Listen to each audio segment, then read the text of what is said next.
Bonjour, ici Martin pour Parlons de bois. Aujourd'hui, on va faire une petite braquette. C'est un peu spécial. Au bureau où je travaille, il y a des tableaux blancs. Beaucoup de tableaux blancs. Mais il n'y en a pas encore assez. Donc, on en prend des portatifs, comme vous pouvez voir, qu'on dépose sur la braquette qui tient les crayons sur le bord des tableaux. Oups, mauvais chandail. Ce qui fait que, quand on dépose des tableaux, ben, ça met du poids sur le support au crayon. Puis ça, ben, ça fait en sorte que les supports décrochent.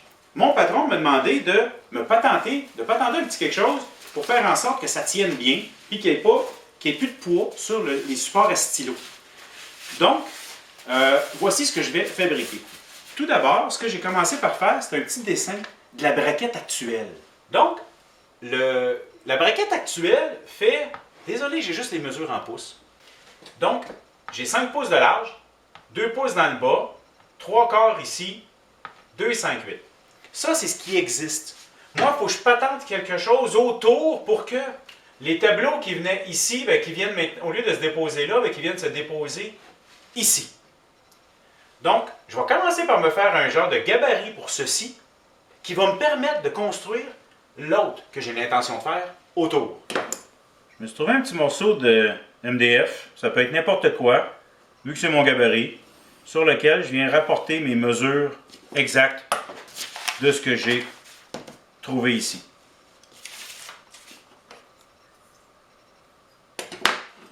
J'ai fait les traits sur mon gabarit. Il faut maintenant que je le coupe.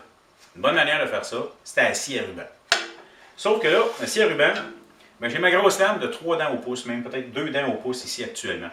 Ça, c'est une lame qui coupe du bois rough. Ça fait vraiment de la grosse coupe, ça coupe super bien. Mais quand on veut faire du découpage de précision, c'est pas une bonne idée.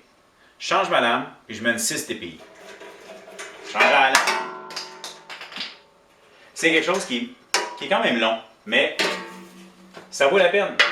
C'est votre sécurité, c'est la qualité de la coupe que vous allez faire. Bon, quand on change notre lame, on prend soin, on fait attention. Quelque chose de fragile, de dangereux. Je devrais porter des lunettes. J'ai oublié. Désolé, je l'ai dans les mains à cette heure. Mais des gants. Et quand la lame est prête, ben, on la serre simplement. Vous connaissez le truc. On serre ça comme ça. Puis ça prend moins de place. Si vous avez mal vu ce que j'ai fait, vous pouvez retourner voir ma vidéo. Parlons scie à ruban. Ou encore, ben, reculer puis avancer. T'as vu, c'est une vidéo sur YouTube facile, là. N'oubliez pas la courroie. En fait, la lame, pardon. Il faut serrer notre scie jusqu'à temps qu'elle soit assez solide. En fait, il faut qu'il y ait une fluctuation ici, là. Oh, c'est trop, ça. À peine, d'accord? Si vous n'êtes pas certain, derrière, il y a des mesures, savoir jusqu'où vous devez serrer. Lorsqu'elle va être bien tendue, ça s'améliore. On va également vérifier l'alignement de la lame sur les 2 roues pour être sûr que tout soit beau. Ah, vraiment, il est pas pire. Naturellement, chaque fois qu'on change une lame, il faut tout réajuster.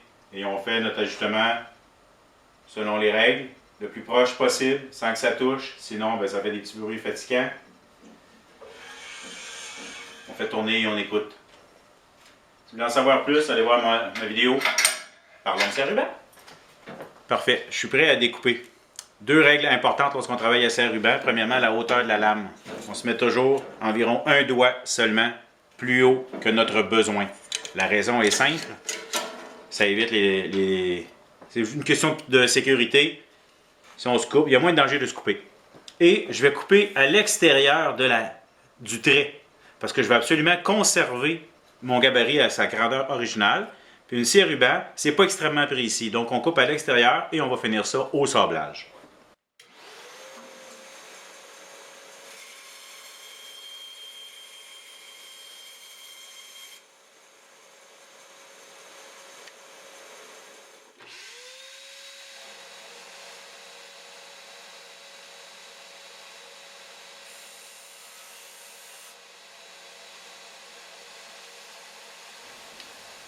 Donc, avec le gabarit, ce qui me permet de tailler maintenant le morceau que j'ai à faire, je me suis choisi une planche de 2 pouces d'épais. Ça donne bien, j'ai ce bois-là en stock. Si je ne l'aurais pas eu, j'aurais simplement collé 2 ou 3 planches ensemble. La raison, c'est qu'un coup que mon découpage va être fait, cette fameuse braquette va aller au mur, il faut que je la visse comme ça. Donc, je veux avoir quelque chose d'épais qui va être stable. Un petit morceau de 3/4 d'épais, 19 mm, c'est pas assez. Donc, je prends mon petit gabarit, ce que je dois faire le tour, et j'ai tracé tout le tour le look que je voulais avoir. Je vais faire mon premier.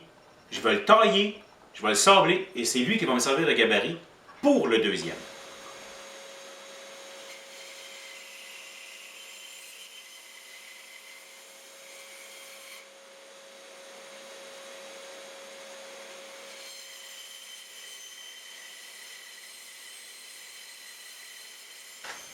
Là, pour venir faire ma coupe en angle, c'est pas évident. Ce que ça me prend, c'est une porte de sortie. Donc, je vais faire 2-3 coupes, juste dans le but de me faire de la place.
Ben beau, mais des coins ronds, c'est plus beau. Fait qu'on va sabler ça pour lui donner une belle forme.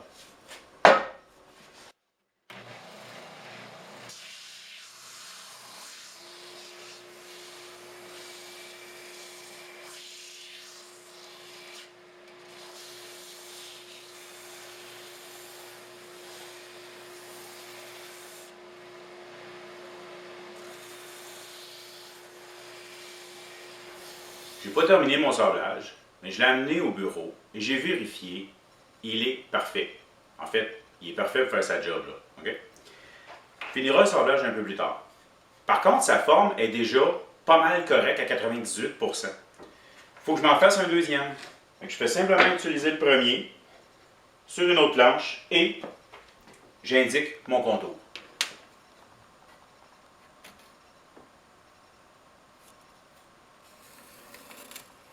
La première partie du travail est d'utiliser la scie à ruban et de découper en suivant mes lignes.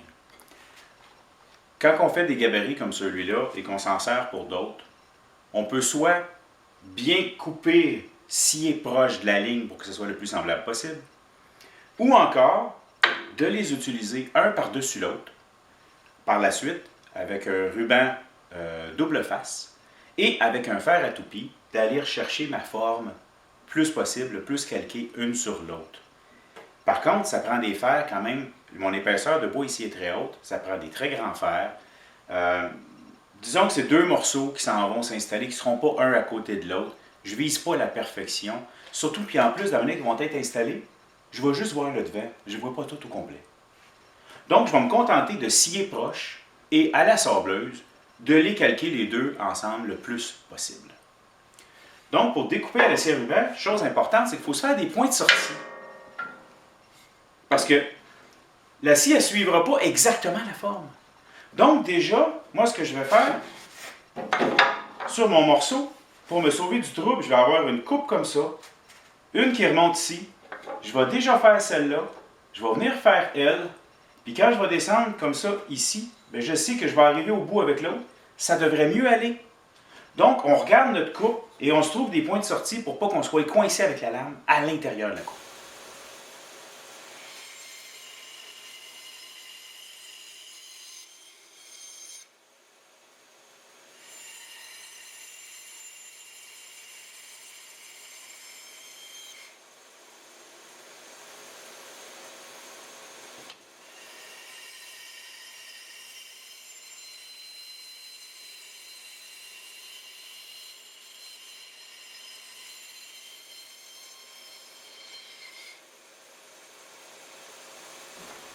Étant donné que je fais juste le copier, puis comme que je dis, je ne vise pas la perfection, puis que je suis allé assez ruban, je suis allé le plus proche possible de ma ligne.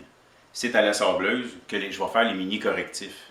Si je suis pour utiliser, ou si vous avez plutôt l'intention d'utiliser avec le fer à toupie, avec un bearing pour bien copier, je montre ça dans d'autres vidéos. Là, à ce moment-là, quand on coupe, on va à l'extérieur de la ligne, parce que c'est avec le fer à toupie qu'on va venir qu'à être exactement flush, puis que ça va être plus parfait. Si vous êtes trop à l'intérieur ou qu'il y a un risque, bien, vous pouvez manquer de bois. Plus facile d'en enlever que d'en rajouter. Pour la suite, bien, je vous apprends rien. On sable. Et on sable. Et on sable. Tant qu'on n'est pas satisfait.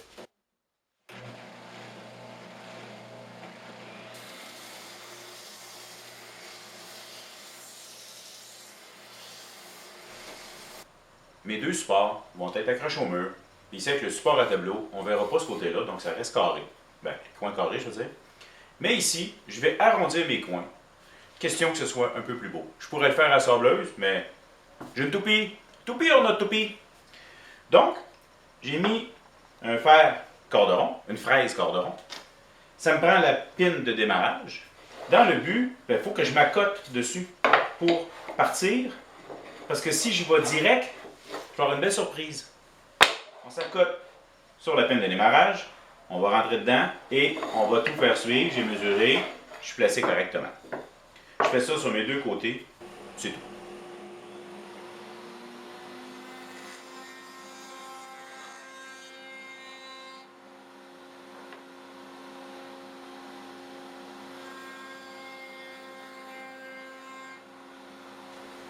Vous avez probablement remarqué que j'ai juste démarré sur un côté et sur l'autre. Bien, c'est simple, c'est parce que la pine de démarrage ne sert justement qu'à démarrer. Je n'en ai pas besoin pour la suite. Maintenant que c'est déjà avec la bonne forme et qu'il y a le roulement, bien, je peux y aller directement, m'accoter sur le roulement et faire ce que j'ai à faire sans avoir la pine dans les jambes.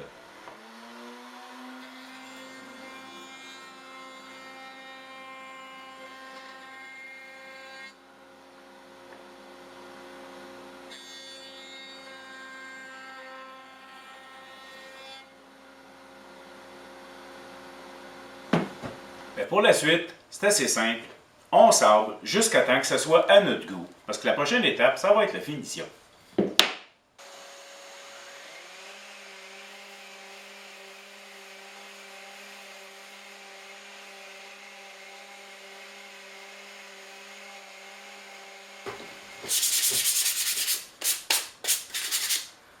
Bon, mon sablage et ponçage, ben oui, j'ai fait les deux étapes.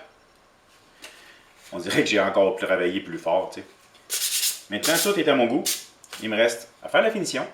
Je vais utiliser un vernis en aérosol, mais les portes ouvertes. En venant pour faire ma finition, je découvre que j'ai oublié une étape. Faut que je fasse des trous pour le fixer au mur.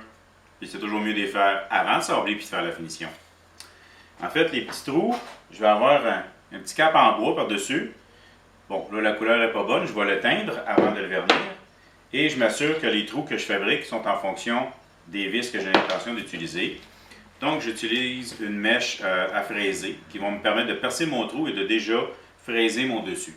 Je peux m'installer à la perceuse à colonne ou simplement, comme ceci, avec une perceuse ordinaire.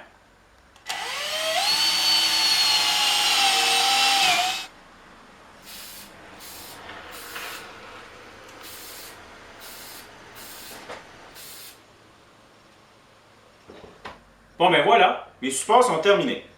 Ça a pris plusieurs couches de vernis en aérosol, ça en prend plus que 3. Ça fait des couches très minces, il faut en mettre plusieurs.